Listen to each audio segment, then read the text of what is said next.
Улсын имлэгийн дотор 3 давхарт нь ороод ирсэн байна. За энэ том имлэг болохоор нэг хаана гэдэг юм би сайн мэдэхгүй байна. За энэ жоохон тогтворч яддаг. За ер нь тогтворч байна.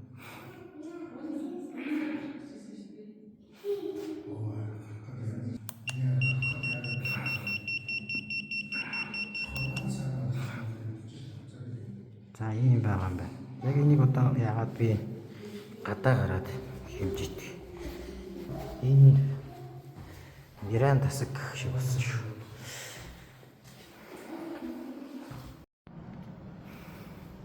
За энэ эргэлт 8 гэдэг дээр нь орсон юм биш үү би. Яагаад ийшээ орсон шалтгаан зүгээр нөгөө юу яасан.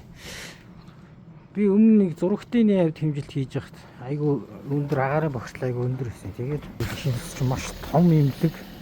Тэгээд хүмүүсийг хөдөөнөөс нөгөө нэг зөвхөн Улаанбаатар гэхгүй хөдөөнөөс хүүхдүүд айгу их ирж имжтүүлдэг шүү дээ. Эцэгчнэр хүүхдүүдээ авч ирж имжтүүлдэг. Тэгэхээр ийм том имлэг нөгөө нэг ялангуяа ийм хүүхдийн имлэг юун дээрээ байх нь хамгийн утаатай бохирдолтой хотын хамгийн агаарын чанар муу газар байж байгаа жоохон эрсдэлтэй юм аа гэж бодоод явсан хэмжээд үзье гэж бодсон.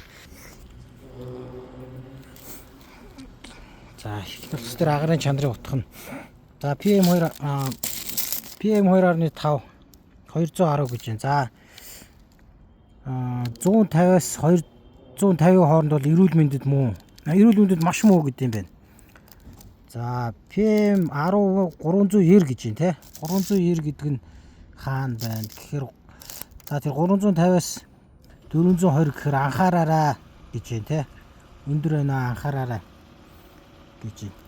За тэгээд дахиад хэлэхэд юу нөр ихнэлхс хитрхийн нүсэр юм байна. Би юу гэж бодсон бэ гэхээр болдог бол ихнэлхсэн имлэгийг хотын найраа гайгүй юу бахтай утаа бахтай газар тэгчих юм бол бас нөгөө нэг энэ дотор одоо жишээ нь маш олон хүүхдүүд өвдөж байгаа ах нэгдүгээр хоёрдугаар маш эмчнэр эмчлэх гэж тэмцэж байгаа бах тэгэхэд нөгөө нэг орчин өөрөө юм бохир байгаад байвал бас бүр хөндрүүлээд байх л та нөгөө талаас энэ зүгээр гадаа байгаа хэмжилт штэ тэгэхээр дотор талтай бол бас нэг юу гэж магадгүй нөгөө агааржуулалттай тий агаарыг нь сэлгдэг фильтр тавьсан сэвшүүлж байдаг байж магадгүй мэдээж байгаа хэл та ариутгадаг ч юм уу тий за тийм байгаа бол бас асуудалгүй л санагдчихэв.